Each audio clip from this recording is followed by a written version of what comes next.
Shalom, all praise and glory to Yahweh Bashim Yahshua Bashim Kakadash. Double honors to the elder apostle, great millstone, and citations to you I can teach all truth and sincerity. This can be called Valentine's Day is a pagan day. So Valentine's Day, the holiday, goes back to the Roman festival Lupercalia. So I have this article and I'm gonna read it right quick, and then I'm just gonna go to the scriptures. Um, So this is Lupercalia's origin. So Lupercalia was an ancient pagan festival held each year in Rome on February 15th. The festival was meant to be a purification and fertility ceremony. So it was supposed to be to purify the people and, you know, make everybody fertile, basically. It says, although Valentine's Day shares its name with a martyred Christian saint, some historians believe the holiday is actually, Salakia. Let me read that over again. Okay, although Valentine's Day shares its name with a martyred Christian saint, some historians believe the holiday is actually an offshoot of Lupercalia. Unlike Valentine's Day, however, Lupercalia was a bloody, violent, and sexually charged celebration, awash with animal sacrifice, and a festival in the hopes of warding off evil spirits and infertility. Okay, so Lupercalia was, was full of, it was a very bloody, violent day, was a very sexually charged day. So, you know, that they would have, different, they would do different sexually charged acts that day, orgies, um, swinging things. Because in Rome, they would trade places, in Rome, because Rome was a very, society where men and women basically did did whatever, did as thou wilt, basically do as thou wilt. That's what they did in Rome. All the Roman citizens were like that, mostly. The high society citizens. It had, you know, um, you know,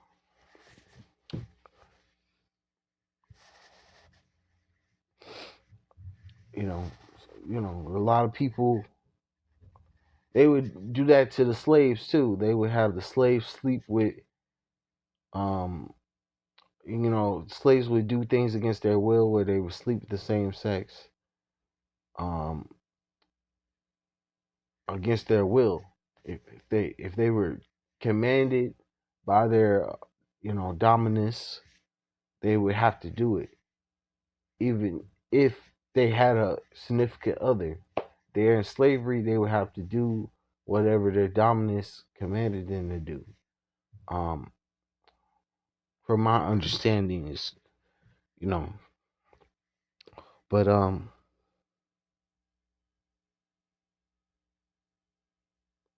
yeah, in the end of Lupercalia, from my understanding from reading this, they wouldn't be infertile. Like somebody would come out of this with a baby, and if they were doing multiple, they were sleeping with multiple people. If they were a woman sleeping with multiple people, she wouldn't have any idea who got her pregnant, from the multiple people she was dealing with. In Rome, wasn't just a all Edomite society. That society was just like Chicago, just like New York, just like any other city out in America. It's had multifaceted people there, from the Africans to the Israelites to you know many different people, many different languages were there in Rome, just like here in Chicago and here in New York. So, but this festival, Lupercalia, was to ward off evil spirits and infertility. But I'm gonna read some more into it, and I'm just gonna move on. I'll read this part. Um,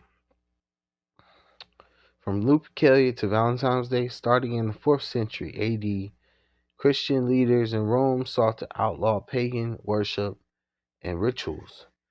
Even so, Lupercalia festivals continued to be held for more than a century. Finally, around 494, Pope Gal- Gallius Galasius the First eliminated Lupercalia for good in lieu of the pagan festival. According to some sources, he promoted the feast of the purification of the Virgin Mary, commonly known as Candlemas. That feast was originally held on February 14th but moved to February 2nd, nearly 50 years later. Many other sources report that in 1496, Galasius established St. Valentine's Day. The feast was held on February 14th to honor a martyred Christian saint. Which that martyred Christian saint was name was Valentine. And and they, he became a martyr. They made him a martyr basically after he was executed. So the Catholic Christian Church made him a martyr after he was executed. That's how he became a saint. He wasn't a saint before, but they made him a martyr saint after he was executed. Um, so I'm gonna get down and read the scriptures. Um, I'm gonna go to Jeremiah. Um, it's Jeremiah chapter 10, verse 1. It says, "Hear ye the words which Yahweh spake unto you, O house of Israel.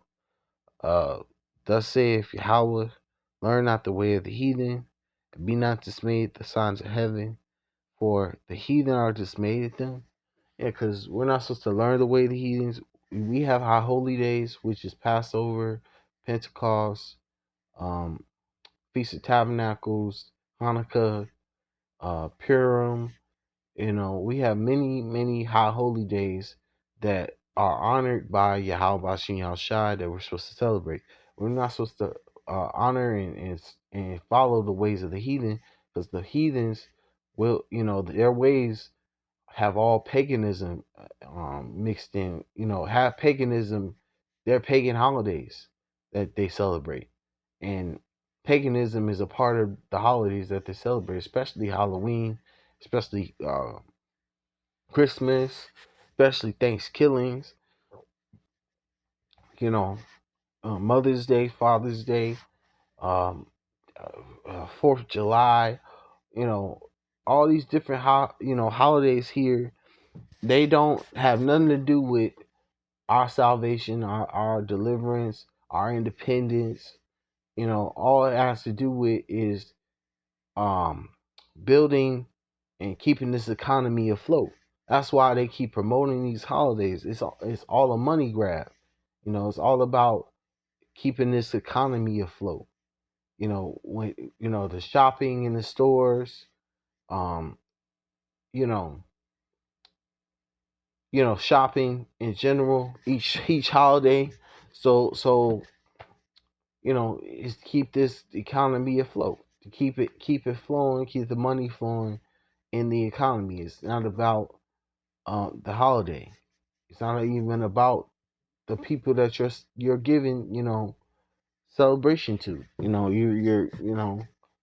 It's all about the money that's being a part of this wicked system. You know, all about the money amongst in this wicked system.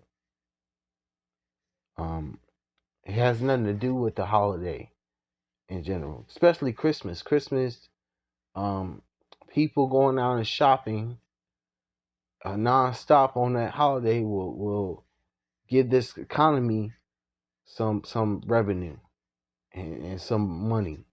You know, especially on Black Friday, they're expecting their store to be bought out. Things being out of stock in that day because it's Black Friday. The prices in certain stores are down, are market down, so they can get a profit, and you know certain people get bonuses because the store the customers came in, they bought up everything that they could see that had a good price.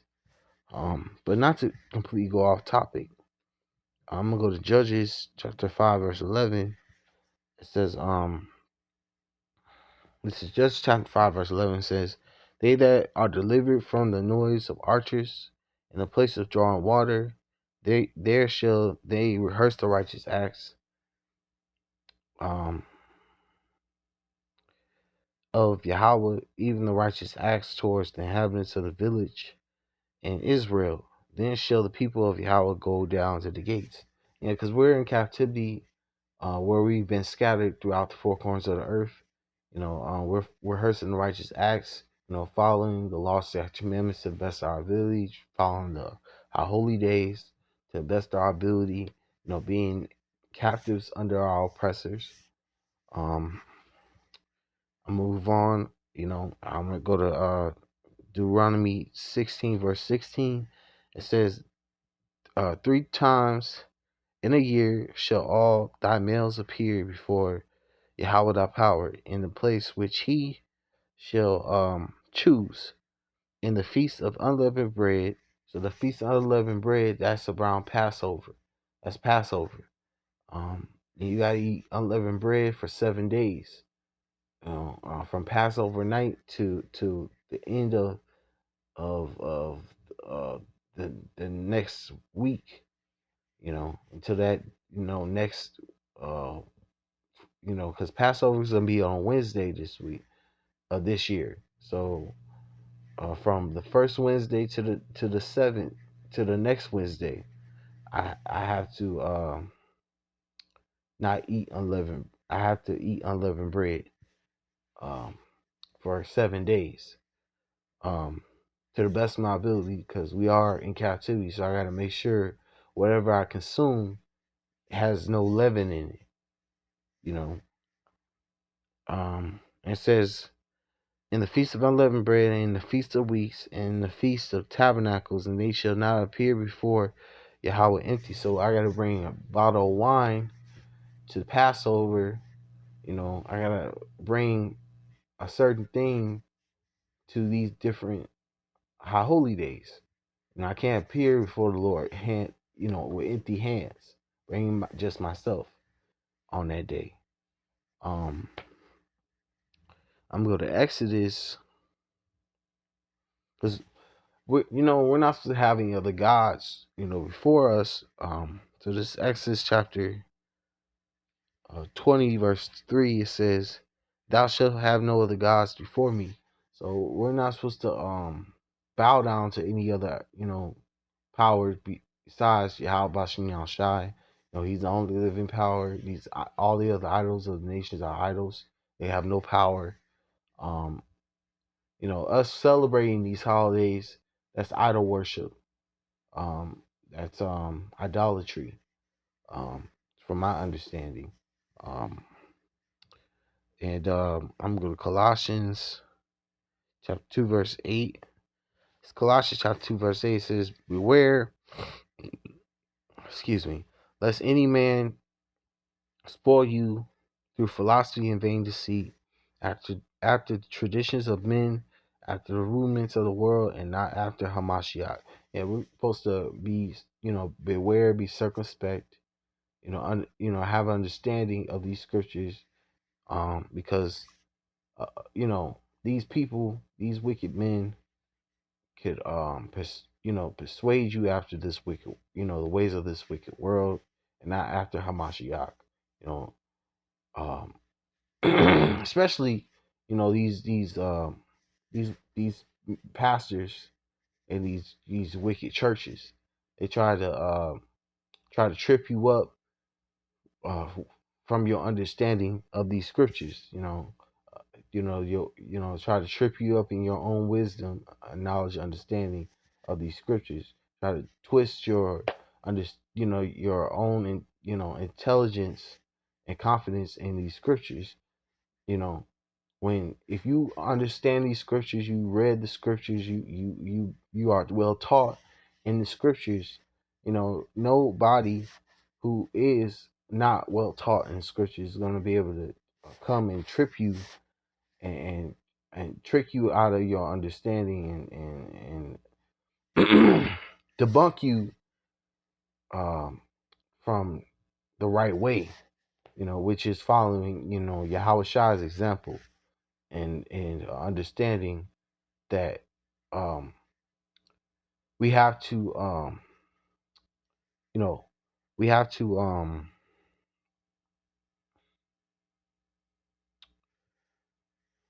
we have to, um, follow, the law, statutes, commandments to the best of our ability. We have to, understand that all the holidays here are pagan. We have high holy days. We have to understand that, the ways of this world will get you destroyed, if you don't, mentally arise and spiritually arise, away from this wicked world. Um, but I'm gonna continue. I'm gonna go to Exodus 23 verse 2. Exodus 23 verse 2, it says, "Thou shalt not follow a multitude to do evil, neither shalt thou speak in a cause to decline after many to wrest judgment." So we're not supposed to follow after a multitude, um, to do evil. Um, uh,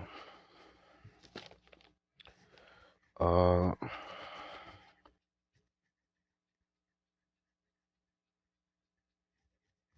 Plus, we're also not supposed to have, respect of persons. Also, when it comes to judgment, you know, when we're given the authority to judge a matter, we're not supposed to also have respect to persons, because the Lord doesn't have respect to persons when it comes to judgment. So we're supposed to be the same. Um, I'm gonna go to Deuteronomy 5 verse 32. It's Deuteronomy 5 verse 32. It says, "Ye shall observe to do therefore as Yahweh your power has commanded you. Ye shall not turn aside to the right hand or to the left." So we're supposed to do whatever, that we're commanded of by Yahweh Bashin Yahushai to do. Um, we're not supposed to waver in following what is commanded us to do. Um, I'm gonna go to Amos 5 verse 21. It's Amos 5 verse 21. It says, "I hate and I despise your feast days, and I will not smell in your solemn assemblies." So Yahweh Shai, he hates the holidays, and how, the pagan holidays of this wicked world. He despises these feast days that are of this world. Um, I'm gonna go to Proverbs 31 verse 3. Um, and this Proverbs 31 verse 3, it says, "Give not thy strength unto women, nor thy ways to that which destroyeth kings." So, and you know, this holiday, Valentine's Day, is all about, worshiping the woman on this day. It's just like Mother's Day, worshiping the woman. But from my understanding, and what I was told or been certain brothers have said or I've heard that you know if you bought your significant other a flower or their favorite candy the day before a particular holiday or because I'll say this, if you give people things throughout the year, certain gifts throughout the year, it's not going off, um you know because you're not particularly designating a particular day to just give somebody something. Same with if you just randomly just wanted to give somebody something because they're just they've been good to you. There's nothing wrong with doing that. That's not going off. um you know or and or if you wanted to take your significant other the day after a certain holiday to a restaurant, that's not going off. So but like I understand, we're not supposed to give our strength to women, worshiping women or giving all our authority and power to women because it's going to destroy us eventually. Um, I'm going to go to Exodus. No, Ecclesiasticus chapter 25, verse 24. This is Ecclesiasticus chapter 25, verse 24. It says, of the woman came the beginning of sin, and through her we all die. Eve sinned in the garden when she um, you know came to Adam and gave him the philosophies of the nations, the fruit of lies, and they both indulged in the fruit of lies, the philosophies of the heathen, and um, ate of the philosophies of the heathen, and now we all die. We all because we had to understand the knowledge of good and evil to be counted and considered as a god, to be considered a righteous judge, uh, uh, uh, uh, you know, to know both sides. We have to know a good and evil. To be a righteous judge, a immortal judge, we have to know both sides. We had to understand. We had to understand both good and evil to understand. Like scriptures say, in order to be a God, you have to both know good and evil, which was not a lie. That's how we're going to be a perfect judge because we understand these bodies, um because we've been reincarnating these bodies 1,000 times. So when we get that new body, we're going to be a perfect judge because we understand this flesh. you know what dwells in the flesh is no good thing. And you know through Eve sinning, and going off and sinning and got Adam to sin, we die because of that. um and you know but there's the last one I want to get is second well first Esdras chapter 4 verse 26. This first Esdras chapter 4 verse 26, it says, yeah, many there be that have run out of their wits for women and become servants for their sakes. Yeah, because men, you know, you can get killed, running, out your wits for a woman, you know, and you become a servant to a woman. You're becoming subservient to a woman. When the scriptures say a man in general is over the woman. in the leadership position. That's the order. Yahweh Shah, man, then woman. That's the order of things in the spirit. Um, Women are not supposed to be over men in authority. Um, um, it says this is First Ezra chapter 4 verse 27 says, "Many also have perished and have erred and sinned for women." Yeah, because you uh you a woman uh can kill you.